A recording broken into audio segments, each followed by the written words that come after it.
Tuhan bersamamu. Inilah Injil suci Yesus Kristus menurut Lukas, bab 6, ayat 27 sampai dengan ayat 38. Kasihilah musuhmu. Yesus berkata kepada murid-muridnya, "Tetapi kepada kamu yang mendengarkan aku berkata, kasihilah musuhmu, berbuatlah baik kepada orang yang membenci kamu, mintalah berkat bagi orang yang mengutuk kamu, berdoalah bagi mereka yang mencaci kamu. Barang siapa menampar pipimu yang satu, berikanlah juga kepadanya pipimu yang lain, dan barang siapa yang mengambil jubahmu, biarkan juga ia mengambil bajumu. Berilah kepada setiap orang yang meminta kepadamu, dan janganlah meminta kembali kepada orang yang mengambil kepunyaanmu. Dan sebagaimana kamu kehendaki supaya orang perbuat kepadamu, perbuatlah juga demikian kepada mereka. Dan jikalau kamu mengasihi orang yang mengasihi kamu, apakah jasamu? Karena orang-orang berdosa pun mengasihi juga orang-orang yang mengasihi mereka. Sebab jikalau kamu berbuat baik kepada orang yang berbuat baik kepada kamu, apakah jasamu? Orang-orang berdosa pun berbuat demikian. Dan jikalau kamu meminjamkan sesuatu kepada orang, karena kamu berharap akan menerima sesuatu daripadanya, apakah jasamu? Orang-orang berdosa pun meminjamkan kepada orang-orang berdosa, supaya mereka menerima kembali sama banyak. Tetapi kamu, kasihilah musuhmu, dan berbuatlah baik kepada mereka, dan pinjamkanlah dengan tidak mengharapkan balasan, maka upahmu akan besar, dan kamu akan menjadi anak-anak Allah yang Maha Tinggi. Sebab Ia baik terhadap orang-orang yang tidak tahu berterima kasih dan terhadap orang-orang jahat. Hendaklah kamu murah hati, sama seperti Bapamu adalah murah hati.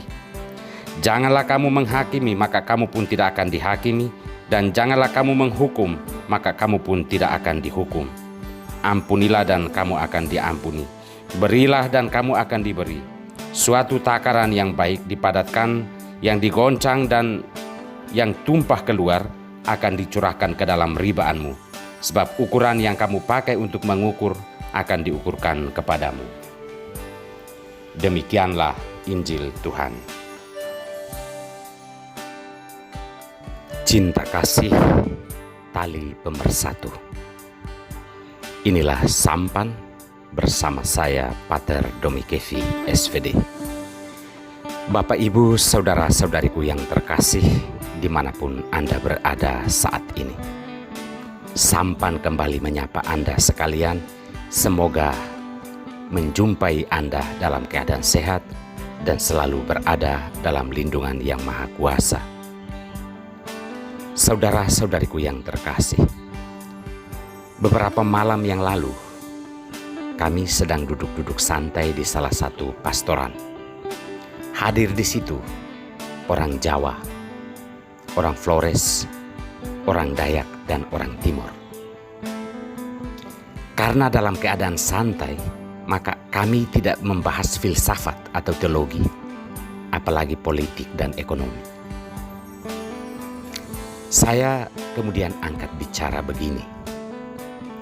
Siapa yang pernah menyangka kalau kita akan pernah berjumpa di sini dengan latar belakang yang berbeda-beda seperti ini? Karena kita Katolik, maka kita berjumpa di sini. Dan keadaan saat ini menunjukkan kita itu seperti satu keluarga. Mereka semua terdiam, entah setuju atau tidak setuju. Tetapi saya menganggap bahwa diam itu artinya setuju. Tentunya apa yang saya katakan itu adalah sebuah refleksi yang masih dangkal dan masih sangat terbatas hanya dalam agama. Suatu ketika atau bahkan seharusnya saat ini, kita perlu hidup bersama Dan apa yang mempersatukan kita itu bukan lagi suku, agama maupun ras, tetapi cinta kasih. Cinta kasih jangkauannya lebih luas dan dapat merangkul siapapun untuk berada dalam dekapannya. Saudara-saudariku yang terkasih, kedua bacaan suci hari ini menekankan satu hal mendasar dalam hidup kita, yakni cinta kasih. Dalam suratnya kepada jemaat di Kolose, Paulus mengatakan bahwa cinta kasih adalah tali pengikat yang mempersatukan dan menyempurnakan. Penjabaran dari cinta kasih menurut Paulus adalah murah hati, rendah hati, lemah lembut dan sabar, tidak dendam, dan saling mengampuni. Sebagai seorang pengikut Kristus, seseorang harus menanamkan di dalam dirinya cinta kasih tersebut. Karena tidak ada identitas lain dari kemuridan kita selain memiliki cinta kasih di dalam diri kita. Dalam Injil hari ini, kita mendengar makna yang luas dari cinta kasih. Bagi Yesus, ukuran dari cinta kasih itu adalah ketika kita mampu mencintai dan mengasihi, termasuk di dalamnya musuh-musuh kita.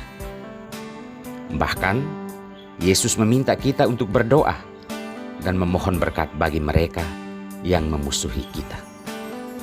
Nilai lebih sebagai seorang pengikut Kristus adalah melakukan hal yang tidak lazim, sekelas berbuat baik, mengampuni dan mengasihi orang-orang yang memusuhi, bahkan menghujat diri kita.